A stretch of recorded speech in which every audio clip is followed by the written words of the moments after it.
This is part 1 of AngularJS tutorial. In this video, we'll discuss what is AngularJS, benefits of AngularJS, and a simple Angular example. So what is AngularJS? AngularJS is a JavaScript framework that helps us build web applications. Who developed AngularJS? Google is the company that developed AngularJS. AngularJS is an open source project, which means it can be freely used, changed, and shared by anyone. AngularJS is an excellent framework for building both single-page applications and line-of-business applications. Many companies are using Angular today, and there are many public-facing websites that are built with Angular. There's a website called madewithangular.com that has the list of some of the websites that are built using AngularJS. So here is that website, madewithangular.com, and here you can find some of the popular websites that are built with Angular. Now, the obvious question that comes to our mind is, within the market, we already have several other JavaScript frameworks that help us build web applications. So what is the benefit of using AngularJS over those JavaScript frameworks that we already have? Dependency injection. Dependency injection is something AngularJS does quite well. If you're new to the concept of dependency injection, don't worry, we'll discuss that in detail with examples in a later video. Two-way data binding. One of the most useful features in AngularJS is the two-way data binding. The two-way data binding keeps the model and the view in sync at all times. So that means a change to the model updates the view automatically, and similarly a change to the view updates the model. Testing. Testing is an area where Angular really shines. Angular is designed with testing in mind right from the start. Angular makes it very easy to test any of its components through both unit testing and end-to-end testing. So there's really no excuse for not testing any of your Angular application code. Model View Controller. With Angular, it is very easy to develop applications in a clean MVC way. All you have to do is split your application code into MVC components, that is the model, view, and the controller. The rest, that is managing those MVC components and connecting them together, is done by Angular automatically. And there are many more benefits as well, like controlling the behavior of DOM elements using directives and the flexibility that Angular filters provide. We will discuss directives, filters, modules, routes, etc. with examples in our upcoming videos in this series. To build Angular applications, we need only one script file, and that is angular.js. To get this script file, visit angularjs.org. So here is that website. On this page you can find the download button. So when we click this download button, we can download the AngularJS script file. And here on this page, notice we also have a CDN link. There are several benefits of using CDN, and you can find those benefits by clicking on this question mark right here. So what are the benefits of using a CDN? We get better caching, decreased latency, and increased parallelism. We discussed these benefits in detail in part 3 of jQuery tutorial. So I've already downloaded the AngularJS script file, and on this website you can also find several resources to learn Angular. So under this Learn tab you can find videos, free courses, tutorials, frequently asked questions, etc. And under this Develop tab you can find API reference. This is extremely useful when building Angular applications. So I've already downloaded the AngularJS script file. It's present within the scripts folder, and I have this HTML page1.html page. Now, to get started with Angular, there are two simple steps.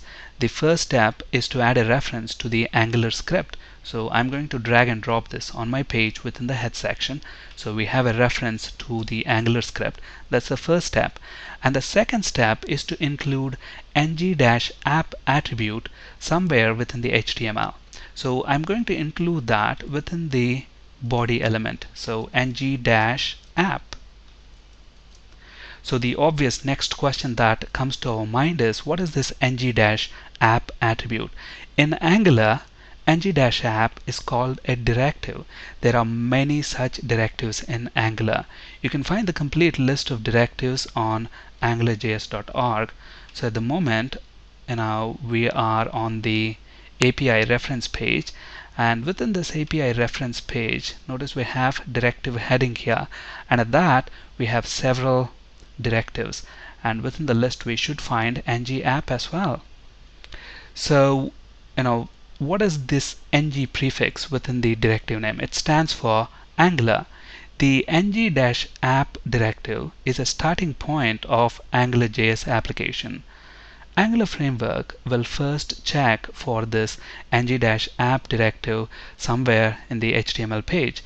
If ng-app directive is found, then Angular bootstraps itself and starts to manage the section of the page that has the ng-app directive. At the moment, we have included the ng-app directive within the body section. So everything within that body section will be managed by Angular. Now what we want to do is we want to compute the sum of 10 plus 20. So 10 plus 20 equals, and we want to display the sum of 10 and 20. So I'm including these double curly braces here. So what are this? In Angular terms, we call them binding expressions. So within the double curly braces, we can specify any Angular expression. So I am specifying 10 plus 20. So what is Angular going to do? It's going to treat that as an expression and add those numbers together. So let's save these changes and let's reload this HTML page 1.html. Look at that. 10 plus 20 equals 30. We get the result of the Angular expression that we have within the curly braces. So these double curly braces are called binding expression in Angular. Now, at the moment, if you look at this ng-app attribute, this is present at the body tag level. Now, what I'm going to do is actually move that to the div element, and I'm going to include another div element here, and let's say within this div element we want to compute the sum of 40 plus 50. So 40 plus 50 equals, again I'm including the binding expression, and we want to compute the sum of 40/50. Now look at this. The ng-app attribute is present only on this div element. That means Angular is going to manage only that section of the page, so that div element and any children that div element has got. For the rest of the page, Angular is not responsible. That means this data binding expression will not be evaluated. Let's see what we get. So I'm going to save the changes and let's go ahead and reload this page. Look at that. The binding expression that we have within the other div element that doesn't have the ng-app attribute, that's not evaluated. Now let's see what's going to happen if I move this to the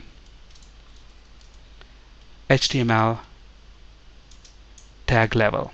So now Angular is going to be responsible for all the child elements within that HTML tag. That means both these binding expressions should be evaluated. Now let's save our changes, reload this page, and look at that, we get 90 as expected. Now let's look at a few examples of valid expressions in Angular. At the moment we're using 10 plus 20, 40 plus 50. We can use something like this as well. 1 double equals 2. Is 1 equal to 2? No, that evaluates to a Boolean false. Let's actually get rid of 10 plus 20 from there. So when we reload this, it should say false. On the other hand, 1 double equals 1. Yes, 1 is equal to 1. So in this case, it should evaluate to true. Now we can also use a plain old JavaScript object within the expression. So let's include an object that has got name property, and let's say the name is David, and let's say we also have age property, and age is, let's say, 30. And from this plain old JavaScript object, I want to retrieve the name property value. I can simply do dot name from that JavaScript object. So let's save the changes, and when we reload this, it should retrieve the name property value, which is David.